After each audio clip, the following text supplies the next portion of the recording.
Now my brain is so ADHD. I don't even know what I was like trying to get at.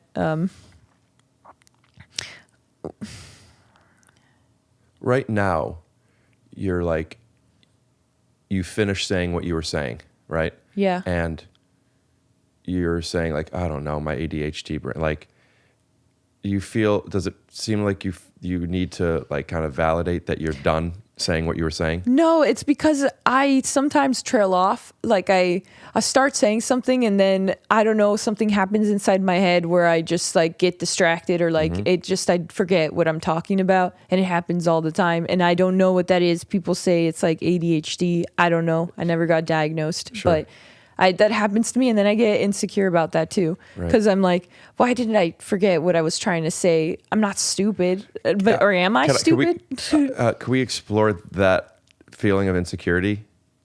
Okay. Like, you're done saying what you had to say. Either you finished saying what you had to say, or you forgot where you were going, or whatever, and now it's done, right? And then, okay, it's done. Then I'll say something, or you could change the subject. Yeah, but I get insecure, and in my head, I'm like, does this mean I'm dumb? Is it because I don't have like... Makes you feel stupid. It makes you feel dumb. And I'm like, but I don't think I'm dumb. I don't think I'm a stupid person. But then it makes me feel stupid when I trail off, and then I don't remember what I'm saying. Why? And because it's just my insecurity. I constantly, this is what's going on in my head all of the time. Yeah, I don't mean that in a condescending way. Why? But why? Like, what is it about not knowing or remembering what you were saying that to you makes you feel that that's stupid? Because if I feel like if I was mentally sharper, I would be able to keep like on track. No way. Speaking of Neil deGrasse Tyson, you ever watch him talk? Not a ton, just like when on the show, but I don't watch it like all the time. But he kind of like knows what he's talking about. I bet you he trails off.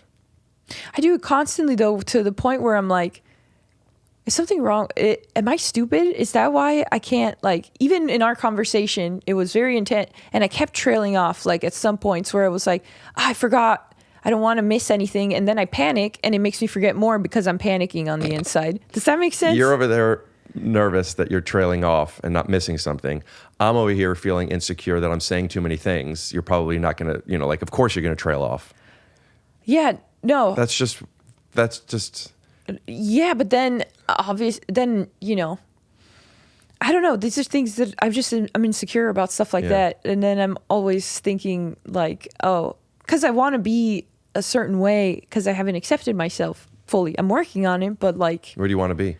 Huh? Where do you want to be? I mean, I don't know. I just, I would like to be able to keep a stream of thought and just not get distracted or trail off or like it, because that is pretty dumb. And sometimes I feel like it doesn't seem present either with people because I'm like in my head, and people have pointed this out to me like, oh, you seem like you're just like off. And then I'm just like, that's another example of like somebody giving me feedback, and I'm like, well, how am I can't help this. Like, this is just kind of, and I can try to be aware of it, but then it's just.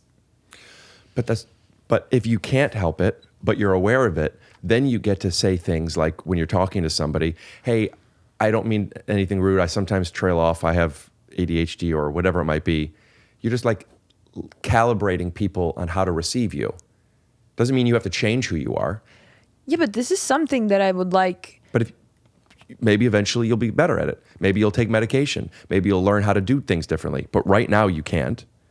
But the way people are receiving that is rude, is not considerate, when really it's something that I can't really help. I don't think anything that you've done today has been rude or inconsiderate. To you. But I know to other people, they've literally told me it's rude.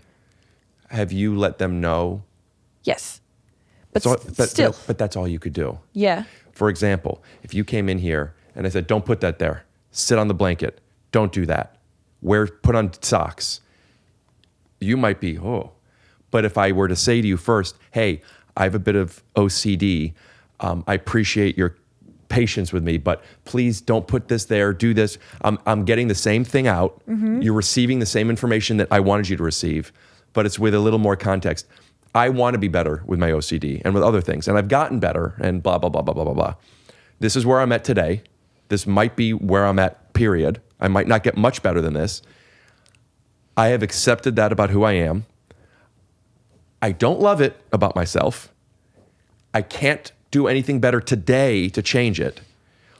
But since I know how it could make people feel, I'm able to then kind of say to you, hey, like you're saying, you don't want people to think you're rude or whatever it might be. You might think I'm difficult. Whatever you might think is out of my control after I set it up. And it's important that you tell people, hey, I want to let you know that sometimes I do this or I don't do this or I look away. You could be as vulnerable as you want or as little as you want. More vulnerable would be like, I don't like this about myself. I'm trying to work. Or you could just be like, hey, I tend to do this. I want you to know it doesn't mean anything. Just want to let you know. Yeah, but I guess I'm like, how much calmer would it be to not have that all the time? But you have it. You know, but then isn't that people that are just comfortable, just they are the way that they are? They're comfortable. Let's say I'm making this up, but let's say there's, 100, there's way more, but there's 100 situations in care, right? Meeting somebody for the first time, having a long form conversation, whatever the things might be. There are people that are very comfortable in situations that you're not comfortable in. Mm-hmm. Those people might not be very comfortable showing up authentically in the way that you are as soon as you are. And we're all imperfect and we all have our strengths and our weaknesses. The problem isn't being weak. The problem is not recognizing that weakness. And when you recognize that weakness, you have one of two things you could do. Fix it or not fix it. It's an Alcohol Anonymous thing, right? Like, God, give me the strength to, to fix the things that are in my control and accept the things that are not. Or maybe there's another one, I don't remember. Yes, you might feel more comfortable in certain situations if you were a different person, but you're not. Right. But it then make you more confident, though, if you're not always second guessing yourself all of the time. I question so many things. And the majority of the negative comments I get on my podcast, outside of I'm not funny, is how arrogant I am and how I have this false sense of confidence, which I would not turn it in for something different. I love who I am, and I am unsure about so many. Don't sit there. Like, are you sure you want me to kiss you? And if they said, I don't want you to kiss me, I would also be like, really? Well, also, no, you maybe I'm an idiot. I all of those feelings exist. Mm-hmm. I would imagine, not knowing you, that a lot of your valuable character traits are the opposite end of a double-edged sword of things you don't like about yourself. What do you mean? Like a yin and yang situation? Like I overthink things and I problem solve, so it makes me good at inconsistency with joke writing. Like that's the strength, but that's the weakness in social situations, or just being in my head all the time. Like, is that?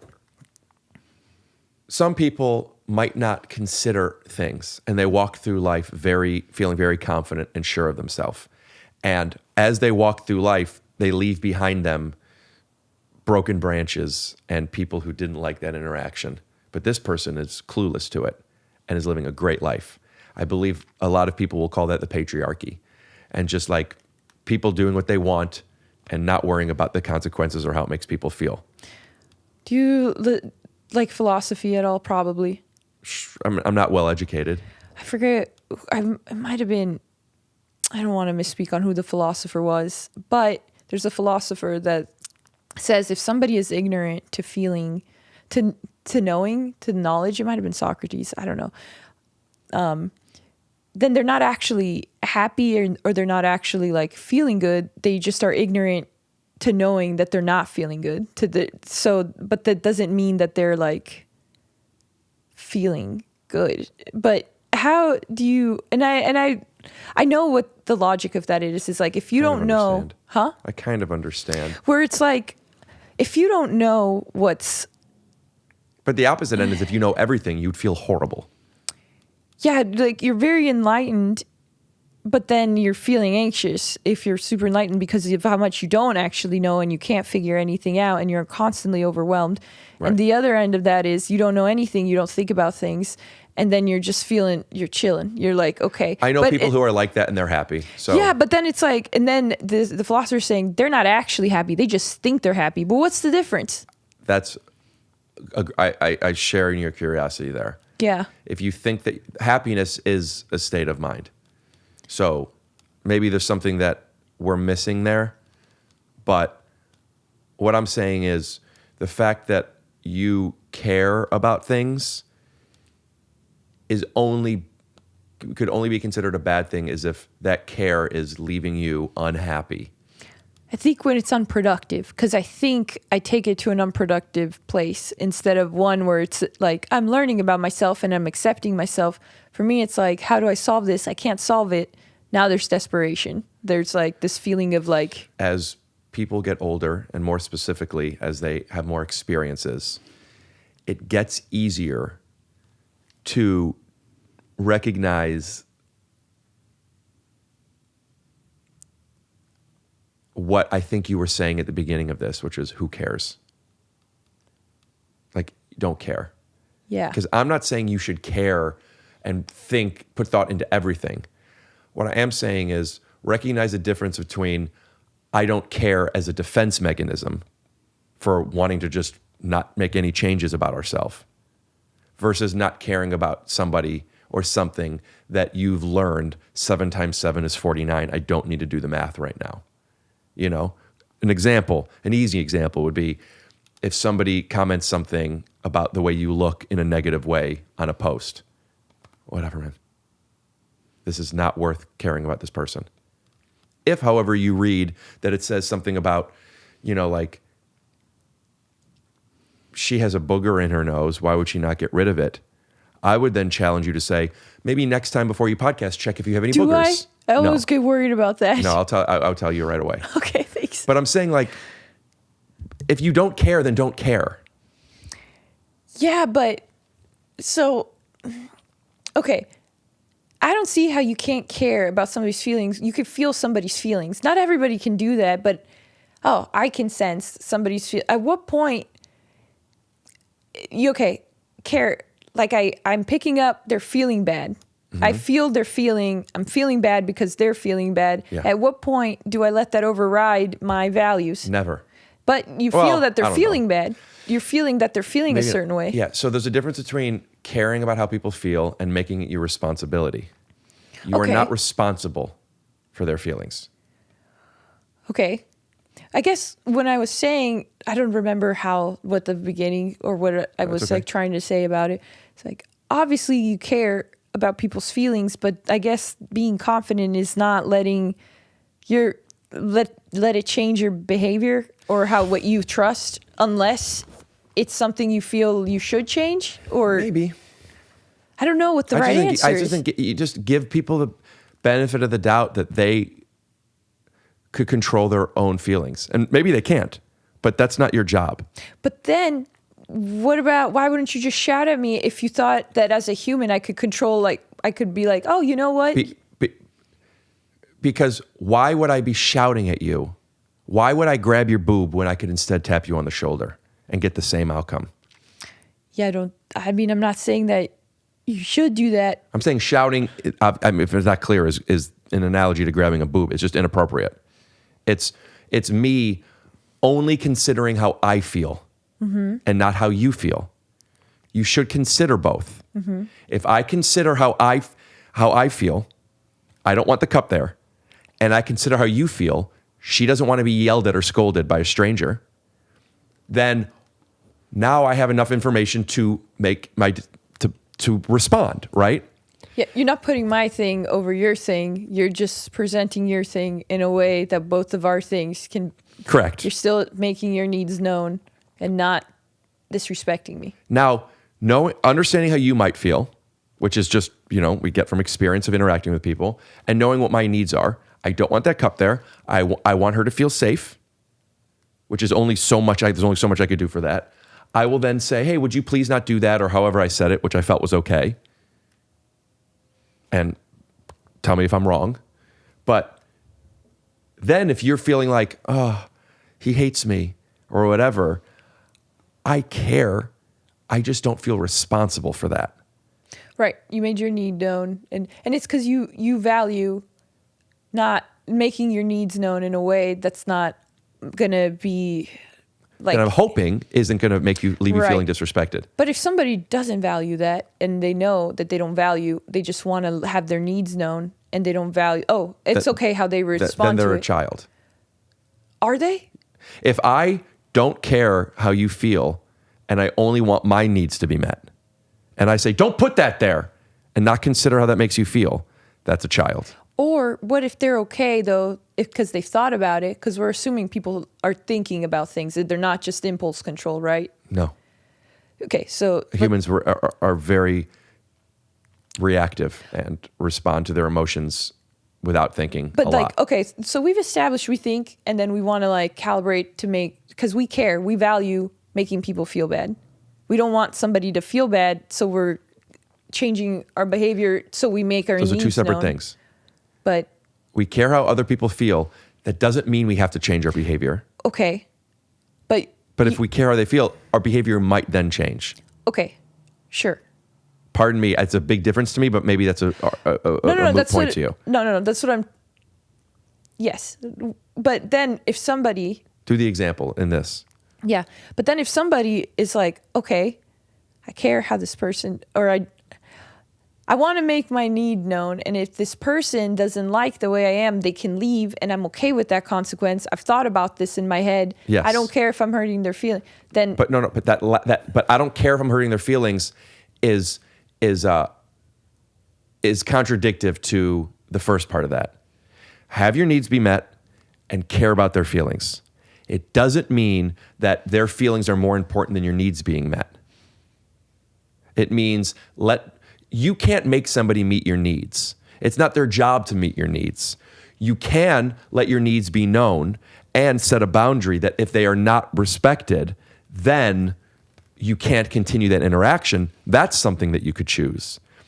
But in the example of you wanting to like establish a boundary and then other people receiving it poorly, that's what you're saying, right? Yes.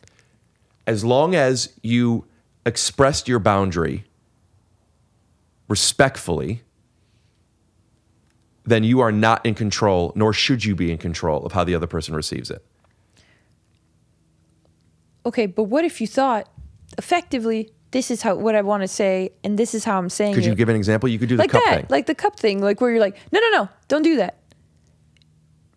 And then I'm like, oh, okay. And like I'm a little bit more like, at the end of the day, you communicated the same thing, Right. And if you thought about it, where you're like, oh, but this is how, like, that way they don't put the cup on. This is the most effective way to do this. Like, even if it's not the most... You mean if I yell it?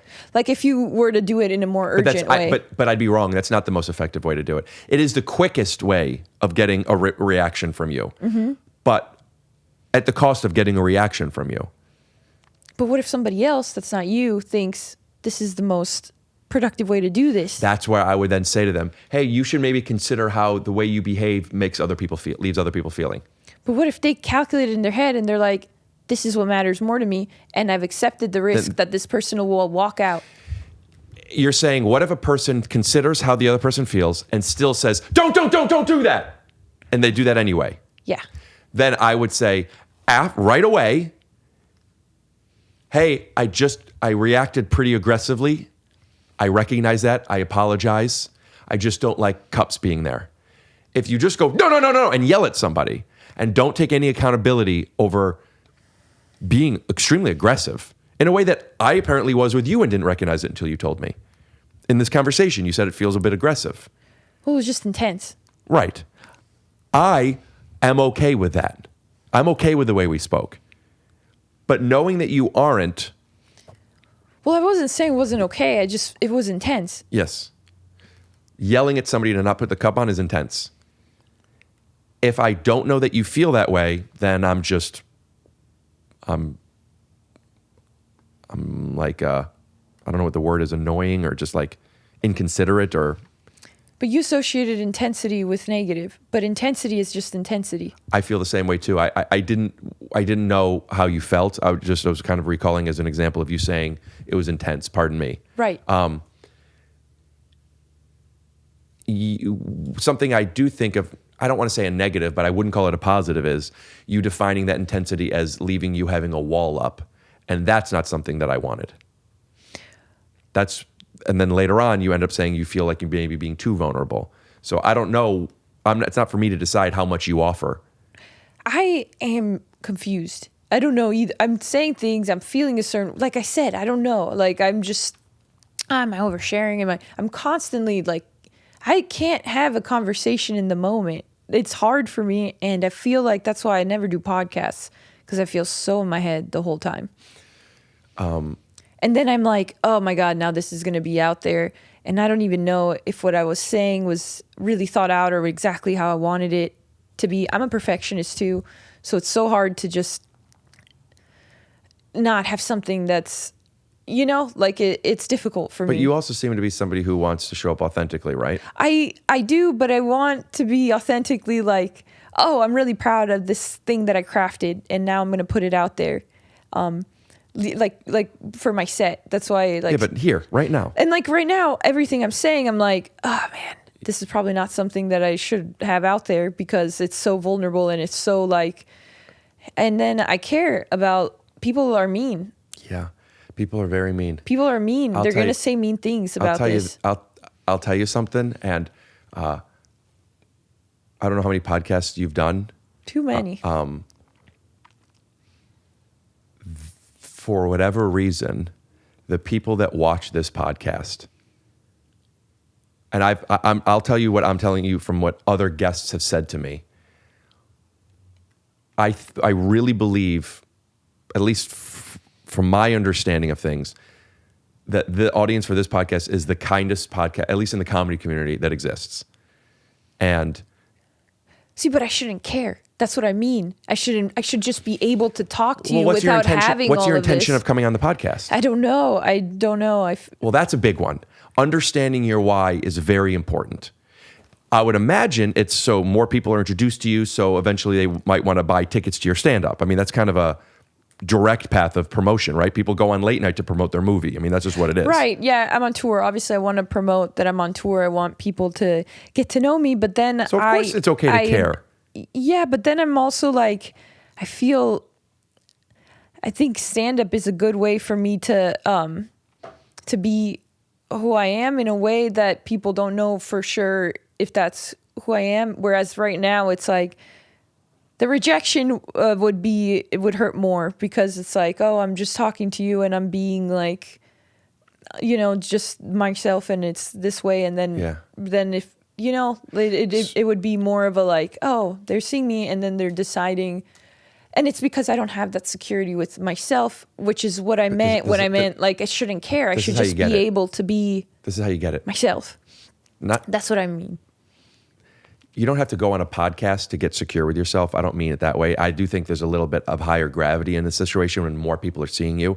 The difference between talking to one person or 10 people or 50,000 or whatever. One-on-one, I could relax with you. I would be able to like, I think the fact that it's, I've been looking at this camera because I'm like, what are they seeing right now? I have no idea. Do I have something in my teeth? Is the lighting bad? I'm in my head like the whole time. If the lighting's bad, would that be a reflection of you or me?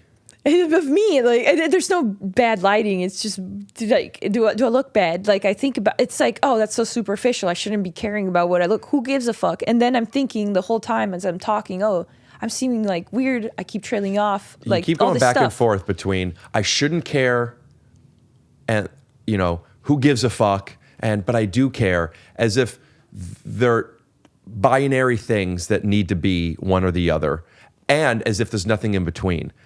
Care. I do care. Great. Stop shaming yourself about caring. It's okay that you care. I care. People care. And if they say they don't care, I don't believe them. I do not believe them. They're being defensive. It's okay to care.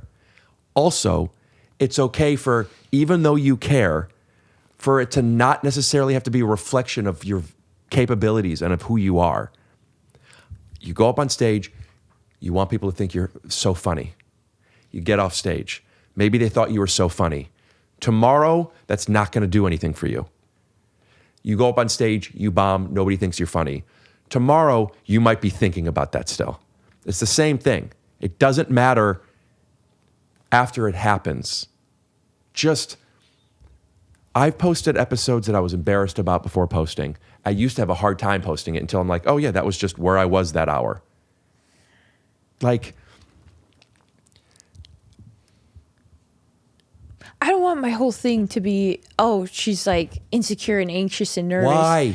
I Woody don't Allen wanna made a be living off of retard. it. Like, you know, like I feel like, oh my God. And because I'm not, I have more than that. And I should stop saying that I'm like, Well, eventually you'll stop saying it. But right now, that's this 6 months, 3 years, 5 years, whatever it is, this pocket of you doing this is your I'm insecure, I'm questioning myself era. Fine. what I'm saying is, Of course you're more than that. if I didn't give a fuck, I would be having a great time right now. Okay. So wouldn't that be awesome to not care? Wouldn't it be awesome to just fart in the microphone and Yes. not care? Yeah. Oh, how nice would that be?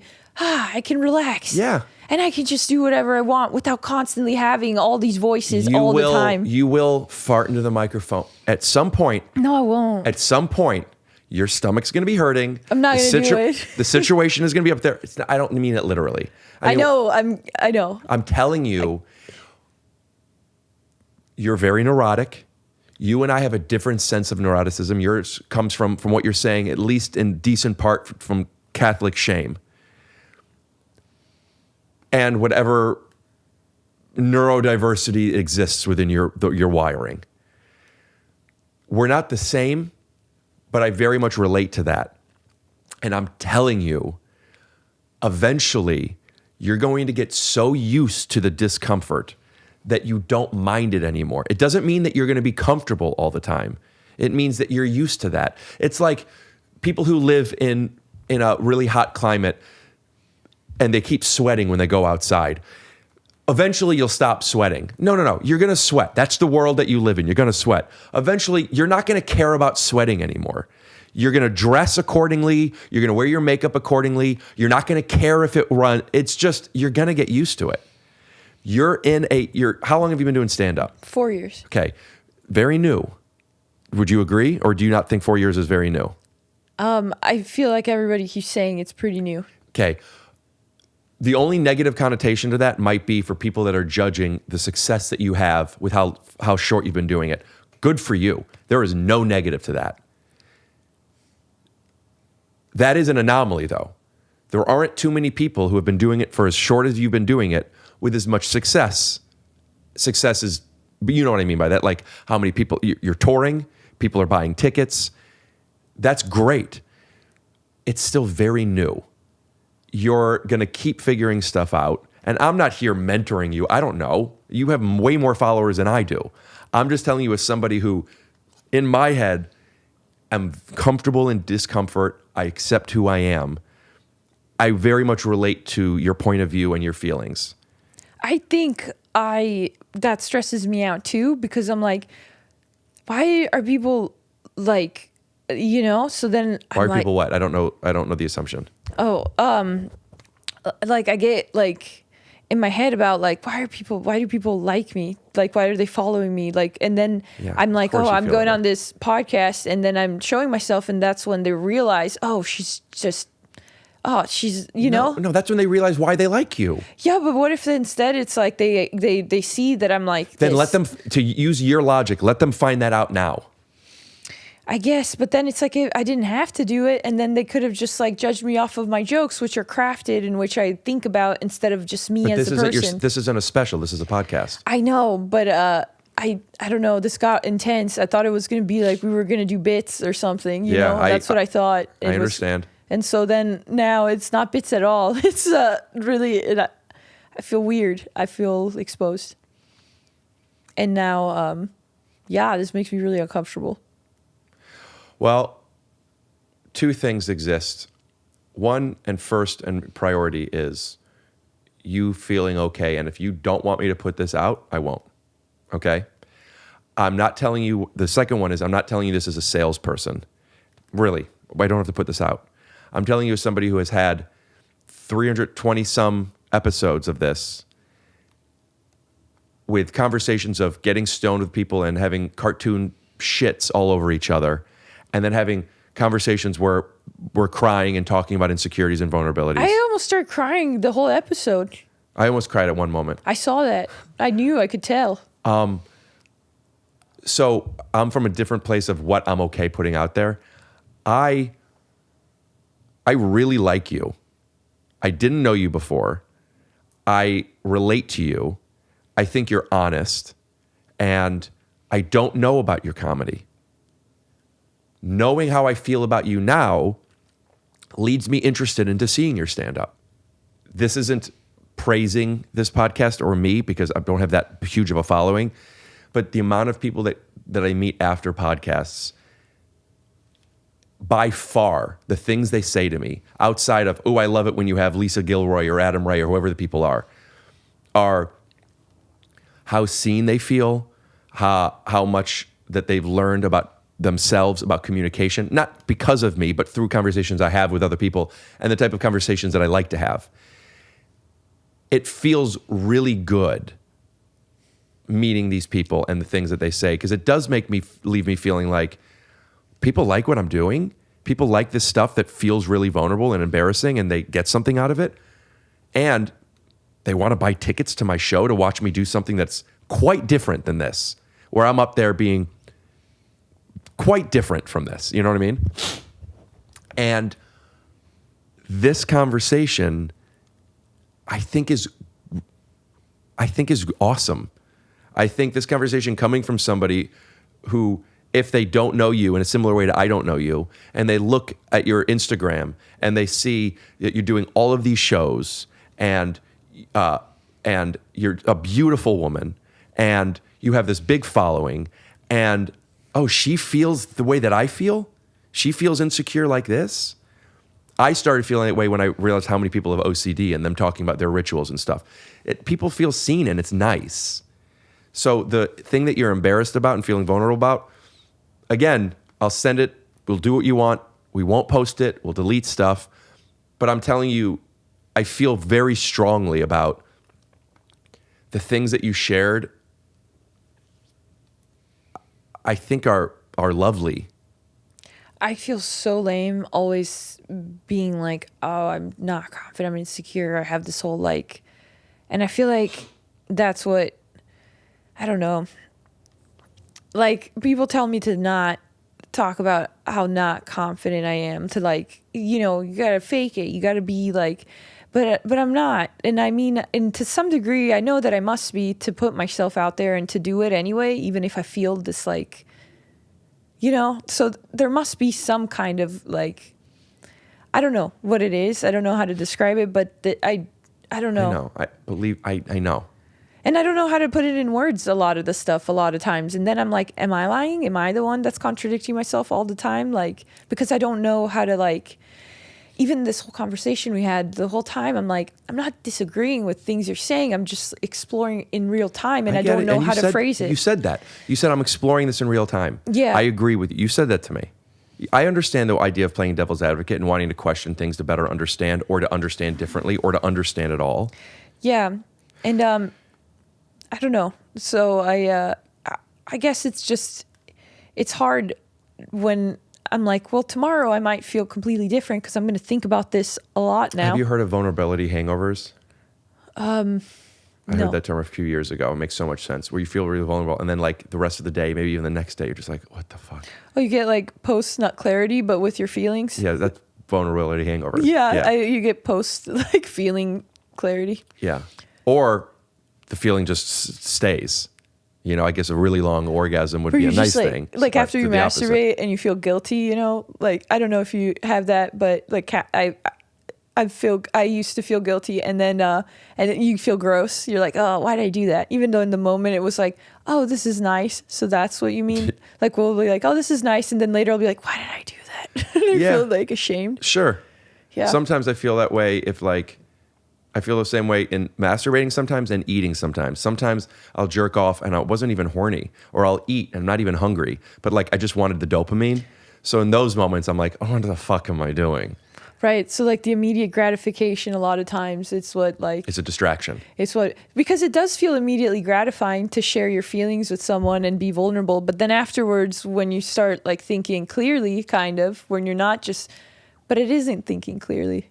It's thinking clearly when you're being vulnerable. You're just like, this is who I am. And then afterwards you're like, feeling defensive. You're And like, also oh. makes sense. It's not extremely natural to have a conversation with somebody that so many people, again, it's not the biggest podcast in the world, but a fair amount of people see this. So it's a not natural thing.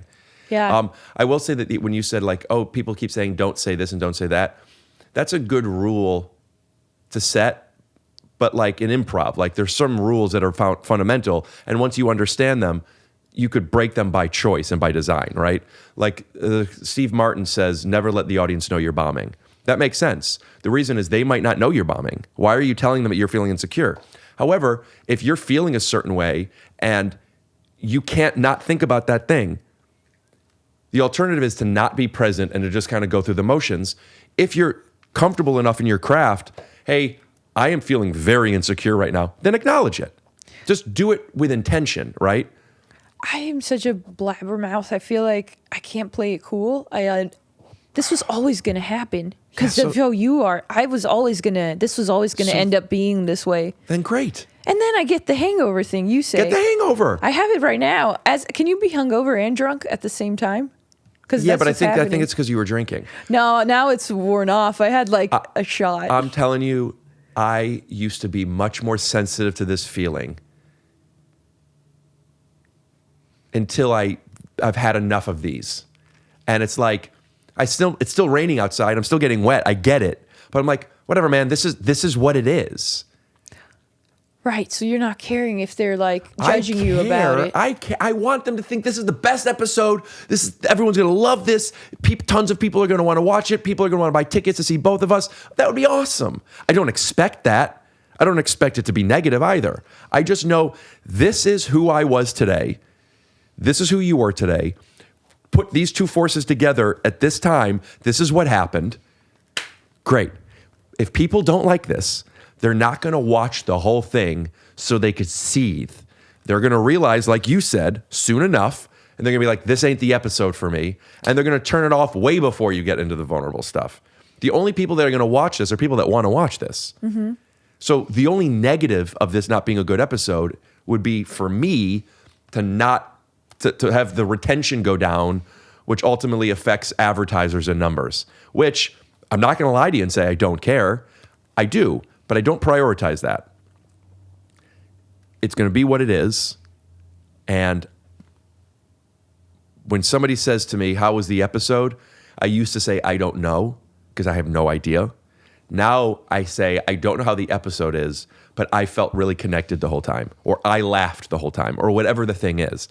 And despite me talking for 78% of this, Thank God. Which is criticism to me, not you. I felt very connected with you. And this is stuff that I'm working on in my act and I'm thinking a lot about, and I have been for years. And I empathize with a lot of the things you're telling me.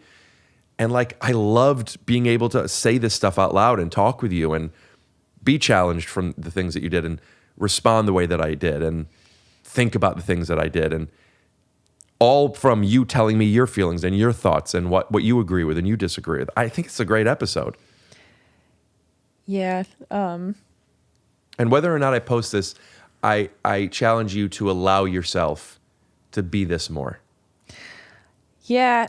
I went on the Kill Tony panel, and I didn't say anything at all because I was so in my head the whole time about saying something stupid. And I had things I wanted to say, and then I didn't say it. And then I was like, well, surely if I don't say anything, they can't be mean, right? Because I didn't say anything. I was just like laughing and I was enjoying myself, and I wasn't annoying and whatever. And then it was horrible. Like everybody just talked about it. I didn't say anything. So it's kind of like, I can't, it's exhausting, like. That you don't waste. My appearance, I was on the panel end of last year. Yeah. And I did the opposite of you. I said everything I wanted to say. Not everything I wanted to say. I actually held myself back a little bit because it's not my show. And Tony kept saying, that's enough, that's enough. And sometimes I would like, okay, it's his show. And sometimes I'd be like, well, I'm here. What are you talking about? And the same thing. I said too many things. It wasn't funny, blah, blah, blah, blah. I think that's where the audience. I came from the like, if I just didn't care and I said what I wanted to say, and then they would have judged me. Either way, they ended up judging me, except in one of them, I wasn't being genuine to myself. Absolutely. And that's why I felt bad. So I should have just done what I wanted to do. And then that way I could have looked at myself at the end of the day. Maybe that's what it is. Can you look at yourself at the end of the day and be like, I like who I am? Yeah. Then that's what matters. It's not like, if caring makes you like yourself, if not caring, obviously you don't want to be a shitty person. I don't believe in moral relativism. I know that's a thing, but I don't think. But caring and liking yourself, they're not enemies. No, I know that. But I think at the end of the day, if you look at yourself and you're like, I like this person, but then what if like serial killers do that? Then maybe I'm wrong. See, I started saying something and now I'm like. Yeah, but you're not. Well, I'm not a serial killer, sure. But you're not wrong. You're not wrong. Yeah. You're not wrong for wanting to like yourself. Maybe if bad people liked themselves more, they wouldn't be so bad.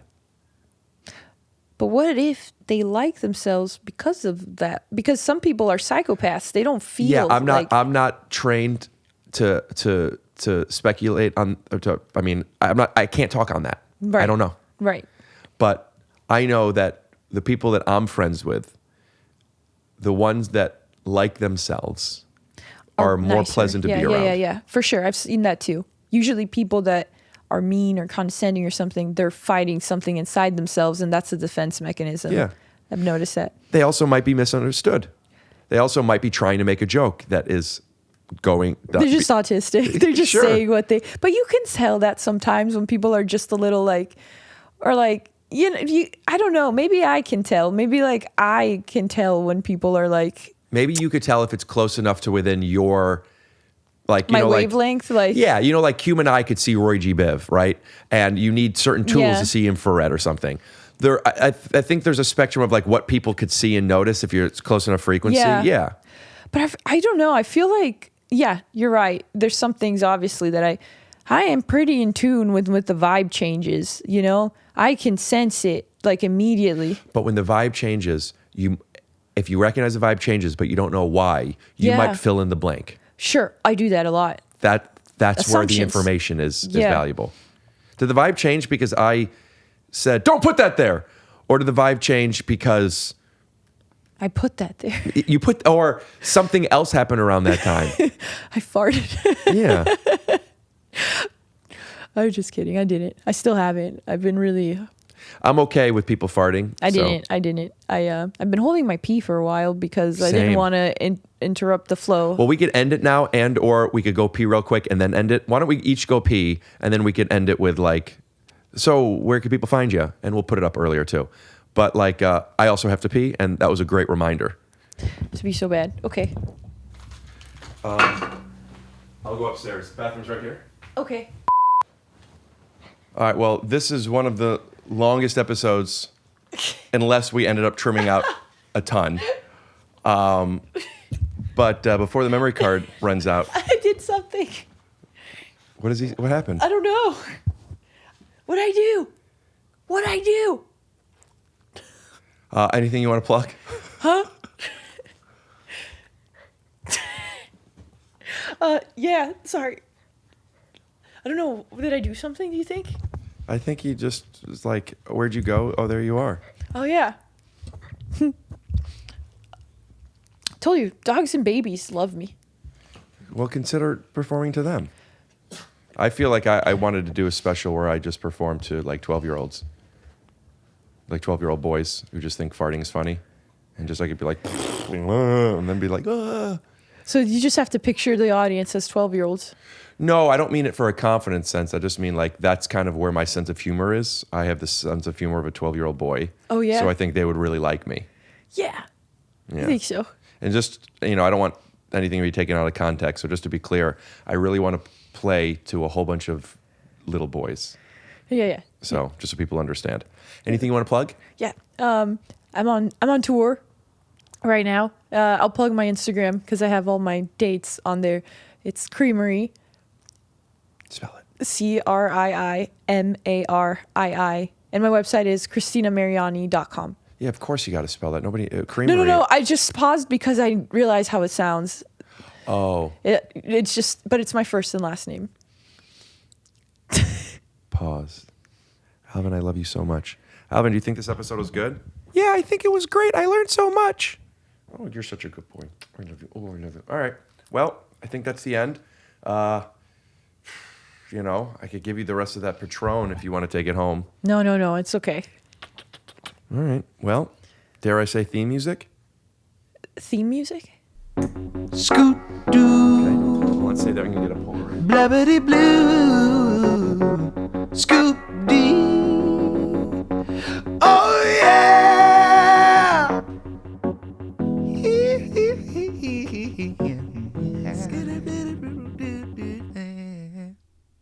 Skittle